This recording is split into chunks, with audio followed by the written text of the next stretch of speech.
வரஹ்மத்துல்லாஹி வபரகாத்துஹு. குடும்ப மகிழ்ச்சிக்கு பெரிதும் காரணம் ஆண்களா பெண்களா என்ற தலைப்பில் முதலிடத்தில் இருப்பது ஆண்கள் தான். குடும்பத்திற்கு பெரிதும் சந்தோஷம் தருவது ஆண்கள் தான் என்று தெரிய வருகின்றது. அர்ரிஜாலு கவ்வாமூன அலன் நிசா, அல்லாஹ் குர்ஆனில் பேசுகின்றான், பெண்களை நிர்வகிப்பவர்கள் ஆண்களே, பெண்களை விட வலிமையானவர்கள் ஆண்களே. ஆண்கள் குடும்பத்திற்கான ஒரு சுமைதான் என்றுதான் சொல்ல வேண்டும். குடும்பத்திற்கு ஒரு பாகத்தை உடலாலும் உள்ளத்தாலும் உண்மையாக சுமக்கின்ற சுமைதாங்கி ஆண்கள் தான். அதனால்தான் ஆண்களுக்கு வலிமை அதிகம் தேவை. வீட்டிலும் சரி நாட்டிலும் சரி பல பிரச்சனைகளை சமாளிக்கக்கூடிய இடத்தில் ஆண்கள் தான் முதலிடத்தில் இருக்கின்றார்கள். அதனால்தான் ஆண்களுக்கு வலிமை அதிகம் தேவை. ஒரு குடும்ப மகிழ்ச்சிக்கு 4 விஷயம் வளர வேண்டும். 1 கலாச்சாரம், இதில் ஒரு குடும்ப வளர்ச்சி வளர வேண்டும். 2 பொருளாதாரம், இதில் ஒரு குடும்ப வளர்ச்சி வளர வேண்டும். 3 கல்வி, இதில் ஒரு குடும்ப வளர்ச்சி வளர வேண்டும். 4 முகலாவில் உள்ள சூழ்நிலை அவசியமானது.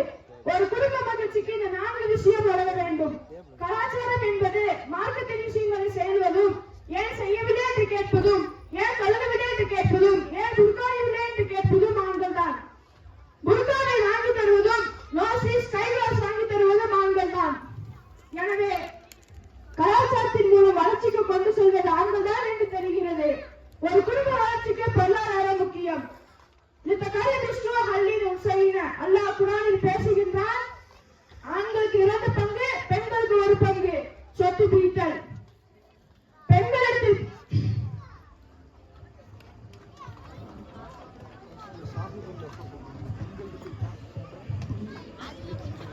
ஆண் என்பவன் சாஹிபுன் நபகா, செலவழிக்கக்கூடியவன். தாய்க்கு, மனைவிக்கு, குழந்தைகளுக்கு, சகோதரனுக்கு எல்லாம் சூழலையும் செலவழிக்கக்கூடியவன்.